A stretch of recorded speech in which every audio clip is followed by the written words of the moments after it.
Sir నమస్కారం sir. నమస్తే అండి. Sir RCB team victory parade కాస్త విషాదకరంగా మారిపోవడం చూస్తున్నాం సార్. అక్కడ బెంగుళూరులో తొక్కిసలాట జరిగి 11 మందైతే చనిపోయారు. ఇప్పుడు ఇది పొలిటికల్ టర్న్ కూడా తీసుకొని బీజేపీ, కాంగ్రెస్ మధ్య విమర్శలు, మాటల యుద్ధం కూడా జరుగుతుంది. అసలు ఏం జరిగింది ఈ తొక్కిసలాటకు సంబంధించి? మరి అక్కడ ఎవరు బాధ్యత వహించాలి? ఎవరిది తప్పుంది? అంటే ఖచ్చితంగా నిర్వాహకులదే బాధ్యత. ఈ మరణాలకి ఖచ్చితంగా వాళ్ళు బాధ్యత స్వీకరించక తప్పదు. ఆల్రెడీ డీకే నుంచి ఒక ప్రకటన వచ్చింది. ఆయన కొంత అడ్మిట్ చేస్తున్నట్టుగానే కనిపించాడు. అలాగే ప్రభుత్వం కూడా ఓన్ చేసుకోక తప్పని అనివార్యత ఉంది. వాళ్ళు కూడా ఆ ప్రయత్నాల్లో ఉన్నారు. కన్విన్స్ చేసేటువంటి ప్రయత్నాల్లో ఉన్నారు. అంటే ప్రజల్ని కన్విన్స్ వాళ్ళు ఒక పక్కన హాలిడే ప్రకటించారు. హ్మ్. హాలిడే ప్రకటించి ఇది ఒక బిగ్ ఈవెంటు అనే విషయం స్పష్టంగా తెలుసు వాళ్ళకి. దానికోసం ఉన్నటువంటి ఎంథూజియాజం ఏమిటి పబ్లిక్‌లో అనే దాని తాలూకా రిపోర్ట్‌లు ఉండబట్టే హ్మ్. హాలిడే డిక్లేర్ చేశారు. హ్మ్.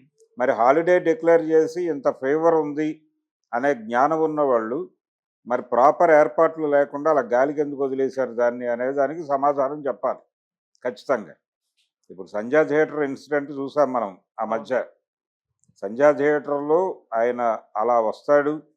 అక్కడ ఒక చిన్న సెలబ్రేటివ్ మూడ్‌లో చిన్న అకేషన్ జరుగుతుంది.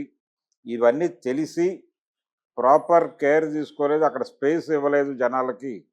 అంటే పబ్లిక్ నిలబడటానికి సంబంధించిన ఒక స్పేసు ఉండేలాగా పార్కింగు, ఇతర వ్యవహారాలు చూసుకుని అప్పుడు హీరోని ప్రవేశపెట్టకపోవడం వలన ఇది జరిగింది అని కదా అల్లు అల్లు అర్జున్ మీద వాళ్ళు ఫైల్ చేసిన కేసు, ఆయన్ని జైలుకి పంపించిన విధానం చూసాం మనం. హ్మ్. సో ఇదే పద్ధతిలో ఇప్పుడు అక్కడ గవర్నమెంటే ల్యాబ్స్ ప్రభుత్వమే వదిలేసింది. వదిలేయటం అంటే ప్రాపర్‌గా వాళ్ళకి తెలుసు ఎంతమంది వస్తారో దానికి ఒక అవగాహన ఉంది. పైగా ఉన్నటువంటి స్పెక్యులేషన్‌ని వాళ్ళు పెంచుతూ అవకాశం కల్పించి సెలవు డిక్లేర్ చేశారు. హ్మ్.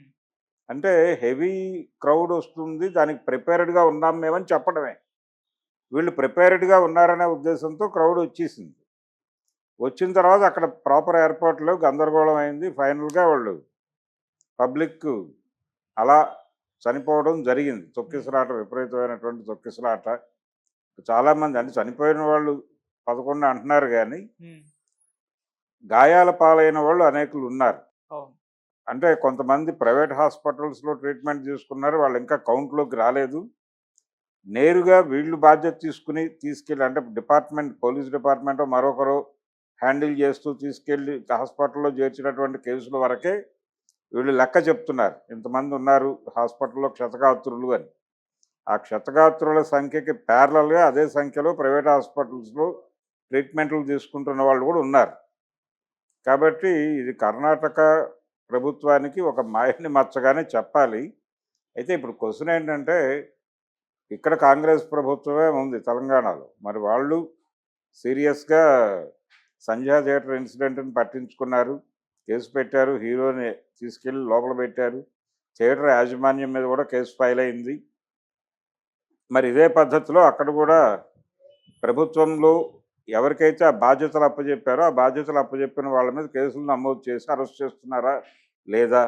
స్పోర్ట్స్ అథారిటీ ఎవరైతే నిర్వహిస్తున్నారో వాళ్ళకి ఏ మేరకు ఇన్వాల్వ్‌మెంట్ ఉంది? పొలిటికల్ ఇన్వాల్వ్‌మెంట్ ఎంత?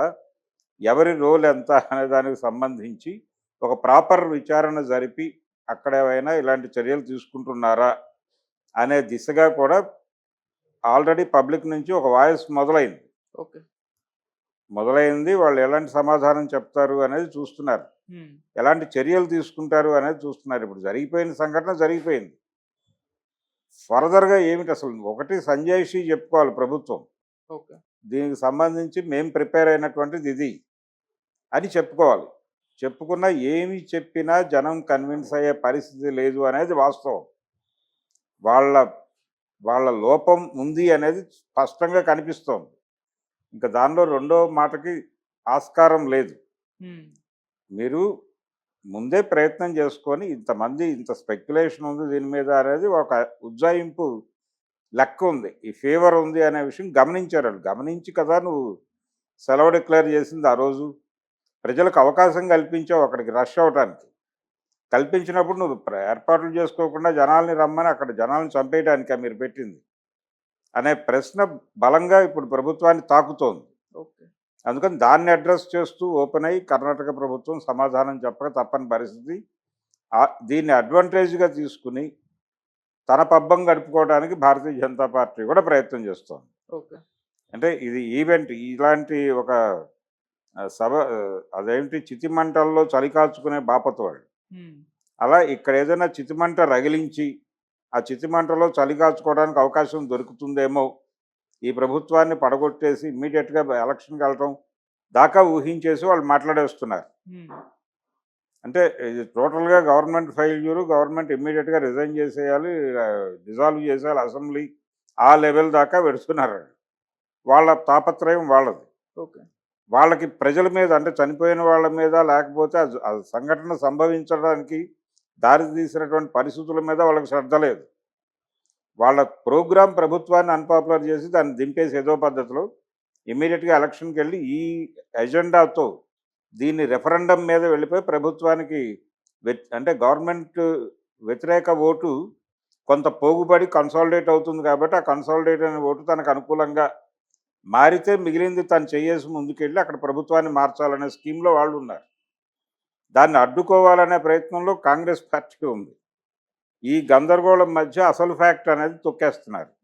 వాళ్ళ లోపాలు ఏమిటో చెప్పుకోవడానికి వాళ్ళకి అవకాశం ఇవ్వటం లేదు. వీళ్ళు ప్రభుత్వం ఓపెన్ అవ్వటానికి ప్రయత్నం చేస్తోంది. డీకే నుంచి మొదలైంది అది. ఆ మొదలైనది కొనసాగింపు లేకుండా వీళ్ళు అడ్డం పడుతున్నారు. అది జరగకుండా ఉంటే ఓపెన్గా గవర్నమెంట్ ఒక స్టేట్మెంట్ ఇవ్వాల్సిన అవసరం ఉంది. ఖచ్చితంగా మాట్లాడాలి వాళ్ళు. ఓకే. మాట్లాడాలి, ఎందుకు జరిగింది అనేది ఓపెన్గా ఒక ఓపెన్ లెటర్ టు పబ్లిక్ రాయాల్సిన అవసరం ఉంది. వాళ్ళు బాధ్యత అది. ఆ బాధ్యతని ప్రాపర్గా నిర్వహిస్తారని అనుకుందాం. ఇది ఒక ఈ ఇన్సిడెంటే కాదు, మనకు అనేక సంఘటనలు కనిపిస్తాయి.